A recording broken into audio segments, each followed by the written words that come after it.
Okay. I know in the last video I said that Dragon Ball Sparking Zero fumbled the bag. Well, this time they have completely obliterated themselves. This is truly them fumbling the bag, and it is the end of Dragon Ball Sparking Zero because, ladies and gentlemen, perfectionists of all ages, we have the confirmation of Dragon Ball Sparking Zero featuring in-game purchasables.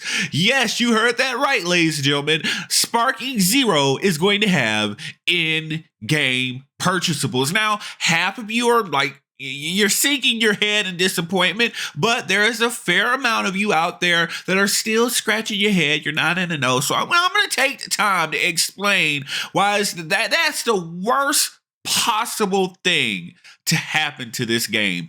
Period, point blank. So, Dragon Ball Sparking Zero, of course, compared to other Dragon Ball games, has been hailed as the second coming of the golden age of Dragon Ball games. You've had a lot of people that are talking smack about Dragon Ball Xenoverse 2, even though Xenoverse 2 is the game so nice they made it twice, is coming out on PS5 this year right alongside Sparking Zero, right? Well, there is a difference between the two. Now, both of them are arena fighters, but the only difference, or the major difference between the two, is that Dragon Ball Sparking Zero at this time, and in all likelihood, does not have created characters. And Dragon Ball Xenoverse 2 does have created characters. Now, I know that you probably went to the game page of Xenoverse 2 and said, hey, perfection, you're all over Sparking Zero for having in-game purchasables, but oh, look at here. Xenoverse 2 has in-game purchasables. You're a huge hypocrite. Not so fast there, Toki Timmy. We're going in and we're going to discuss why that is different for Xenoverse 2 as opposed to Sparking Zero, where that is the critical failure of the game. Now, in Xenoverse 2, like I just got through explaining, they have created characters, CACs, avatars, and, in that game, in-game purchasables are an afterthought. I have not once purchased anything with real life money, no TP mails, no nothing, and it has not impacted my gameplay at all. Anything that you can get in the game with in-game purchasables, real life money, they're, inconsequential things. They really don't matter. Like, okay, if you want to get TP medals and go and buy a whole bunch of accessories and colorable clothing, sure, you could do that. And again, that is typically what it is, cosmetics. You could go buy extra accessories at the TP Metal shop. You could buy vanity wallpapers if you want that. You could buy vanity, the little floating things, the little assistants or familiar that fly around with you in lieu of you using a vehicle. Yeah, you can buy that. Everything is vanity. Everything is cosmetics. It does not matter. It is inconsequential to the overall gameplay of Xenoverse 2. So it really doesn't matter, and I do not count that as in-game purchasables. I just don't. And on top of that, you have plenty of ways to play and earn TP medals that are not real. I mean, it's a little bit of a grind. Like, if you want to be a lazy, and if you want to go ahead and pay real money just so that you don't play the game when you're buying the items to play, it doesn't make any sense to me. But here we have it, where we got to discuss Dragon Ball Sparking Zero. Now, the game with no avatars. Why is this terrible? Well, let me present to you the real thing that they're going to be charging you for in Dragon Ball Sparking Zero, because, they're not going to be able to charge you for cosmetics. There's no custom character. There's no avatar. There's no nothing. There's nothing to dress up. Nothing to customize, right?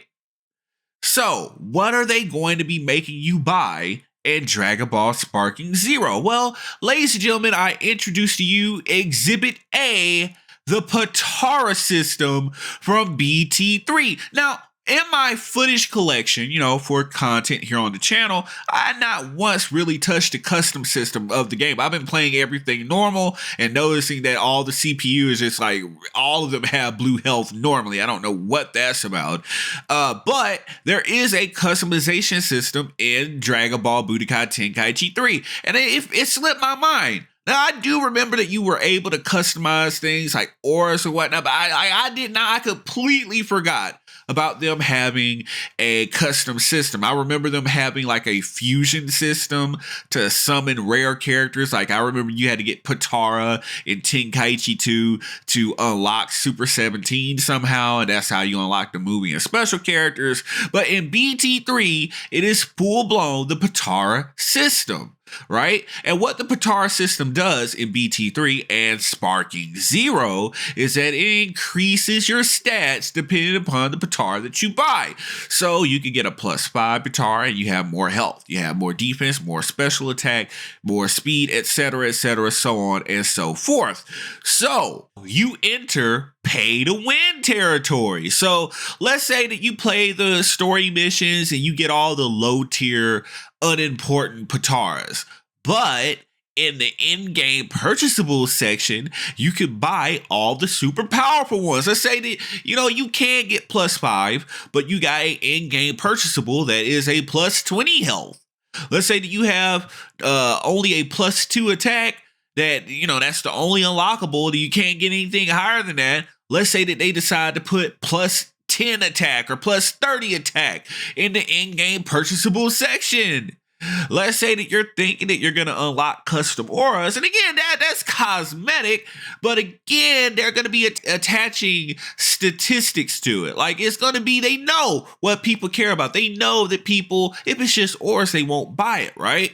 Now, in Xenoverse, they know you want to deck out your CAC, and they get plenty of people that want to do that. So they have a consumer base for the TP metals over there.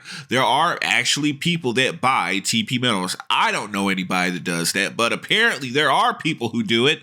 But in Sparking Zero, right? You only have one avenue to go. Pay to win. Now, they could be grimy and do what Tenkaichi 2 did and have you pay for the Patara to unlock characters. Like imagine you have to pay for the second half of the Patara that makes Super 17, or the other side of the Patara that makes Baby. Maybe you unlock one half in the story mode and you have to pay $4, $5, $10, $20 for the character. And yes, they will do that. Yes, they can do that. They have nothing else to market to you. But Pataras, that's all they have. So you're either going to pay for higher statistics or you're going to pay to unlock characters. Either way, they got you. And again, on the low end, let's say that you do remember the fond system of being able to customize your aura. If you want to have green aura Goku or Super Saiyan base form or Goku. Let's say that you want to have all that. Well, now you're going to have to pay for that. Now that's going to be an in-game purchasable.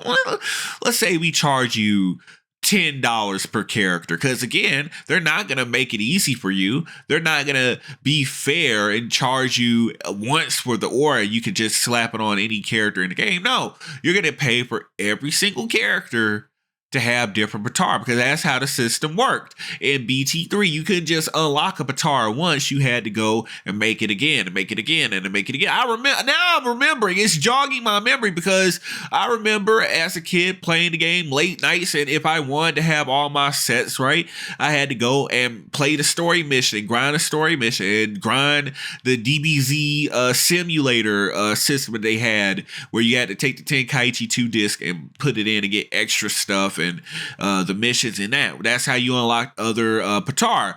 But yeah, that is what is coming in the very near future of Sparking Zero. Pay to win. So where is the Sparking Zero crowd now? Are you really, you want this to turn into Fortnite? I don't know. Does Fortnite have pay to win? Do they have in-game purchasables that decide the game? You're finding out that this game is starting out much, much worse than Xenoverse 2. And this is only the beginning. We haven't even dug into the roster yet.